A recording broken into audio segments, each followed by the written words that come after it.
Hello, conference. Well, I can do no better than to quote Douglas Alexander in his Labour Party speech, where he said, UKIP is a clear and present danger to Labour in Scotland.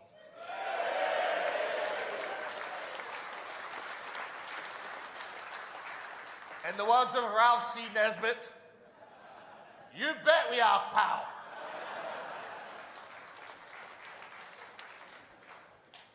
Since we've had our new dynamic team in Scotland, we have taken the fight on the estates, or as we call them in Scotland, schemes.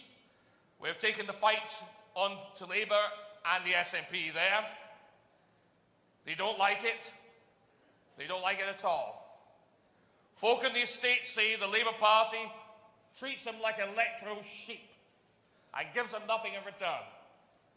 They say the SNP are obsessed with independence and are dangerous authoritarian fantasists, blaming the English for SNP failures rather than solve the problems on the estates.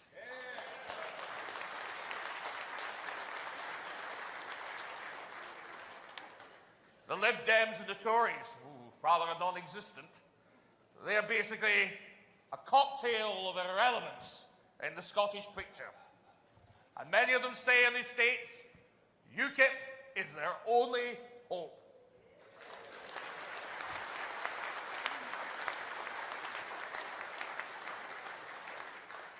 Food banks in Scotland, contrary to the opinion of the First Minister and various other characters, are not caused by the English.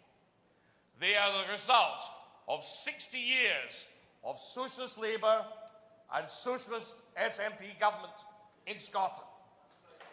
They are fully to blame. The way to eradicate food banks in Scotland is not by wringing your hands, but by creating real jobs in the private sector.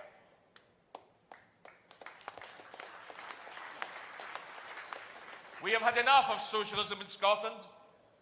Free enterprise creates jobs. Socialism breeds poverty and unemployment.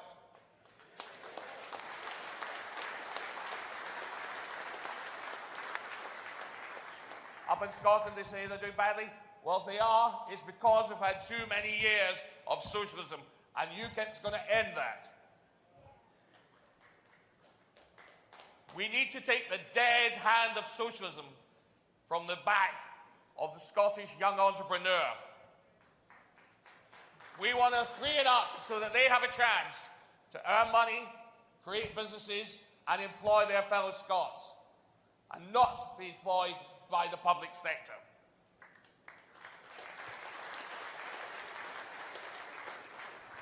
Salmond and his Lady Macbeth sturgeon want to import immigrants to look after Scotland's ageing population. Well, I've got a message for them.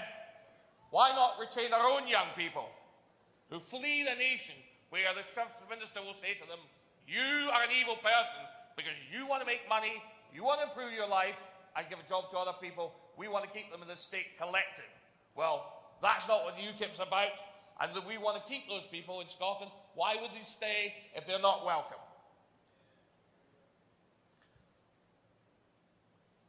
The SNP are authoritarian and extreme.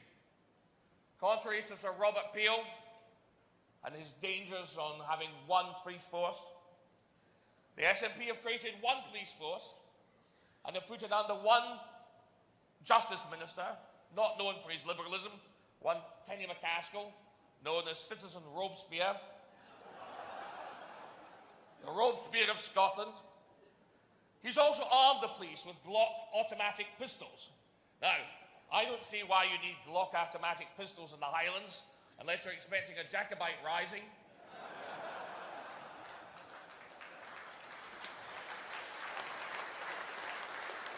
Or the badges to shoot back. They have removed the ancient Scottish law of corroboration, where witness statements have to be corroborated, because it makes it easier to convict people. Well, That's not my idea of liberty, and it's not UKIP's idea of liberty, I can assure you. Most frightening of all, the Named Persons Act, which is actually enacted in law, which means the state appoints a guardian for every child in Scotland, a Stasi spy in every home. Would you like that? No. Neither do the Scots.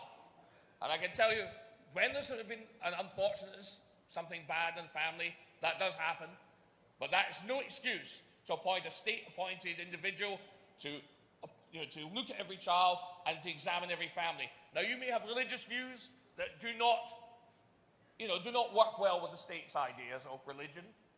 They can take your children away. They may not like your views on politics. They can take your children away. This is absolutely out of the question.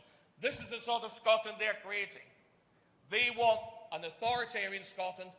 UKIP want a libertarian Scotland.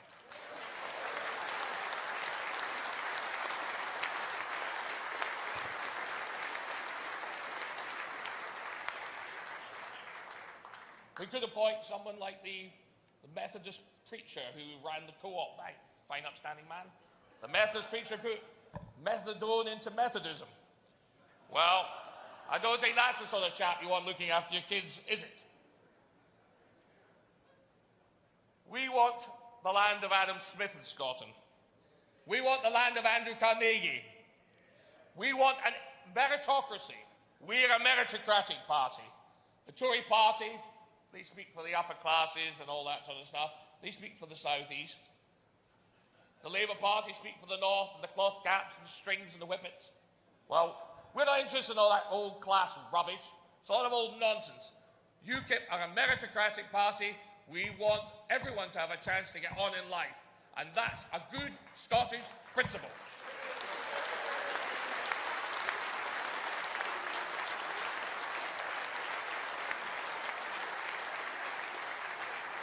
We keep saying UKIP are against the Scottish Parliament.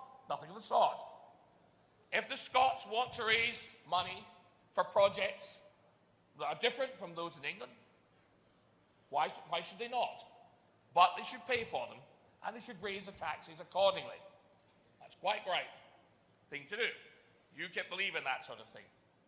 Because if they've got to raise the money, they'll be more responsible in how they use it. We want to see an SNP government or a Tory government or a UKIP government, even in Scotland, behaving responsibly with the money they raise. But remember, if you're an SNP government in Scotland, you're raising a lot of money for daft projects like the Edinburgh tram system, which costs more than sending a Scotsman to Mars. There'll never be another SNP government in Scotland again. You raise the taxes higher than they are in England, you're going to compete. They're going to have to give services as well. So, bad stuff. We also do not believe that Scottish members of Parliament should be legislating for English laws.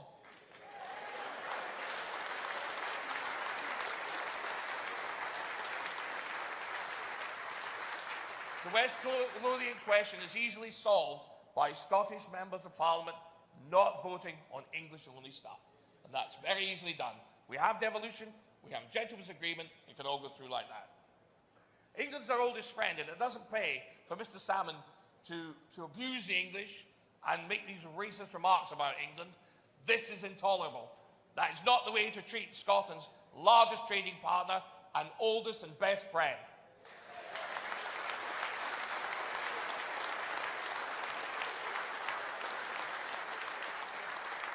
The SNP and other parties maintain that Scotland's is less Eurosceptic than the rest of Britain.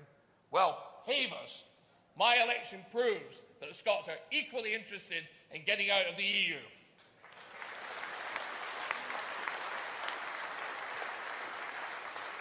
UKIP have a chance of a couple of Westminster seats in Scotland at the general election and 7, or possibly more, seats in the Scottish Parliament. How do I know? Because Dougie Alexander told me so in his conference speech. So there you are. The referendum was an absolute shambles caused by Cameron. He should have insisted that all Scots everywhere, born in Scotland, should have had a postal vote. Our armed services in Scotland were in many cases excluded, and some of our best business brains who travel and live all over the world. If it had been that, Mr. Salmon would have been down around about 20% rather than 40%. So next time, if they're ever trying another referendum, let's make sure all Scots everywhere get the vote. Salmon talked of creating a fairer Scotland. If it's going to be fair, let him accept the result of the referendum. We would have had to accept if it had been yes. Let him accept it. Now it's no. Let's have an indissoluble United Kingdom.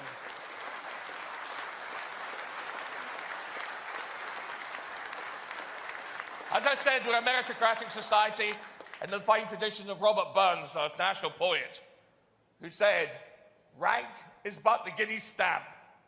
A man's a man for all that." I can't think of a better sentiment, except his other one.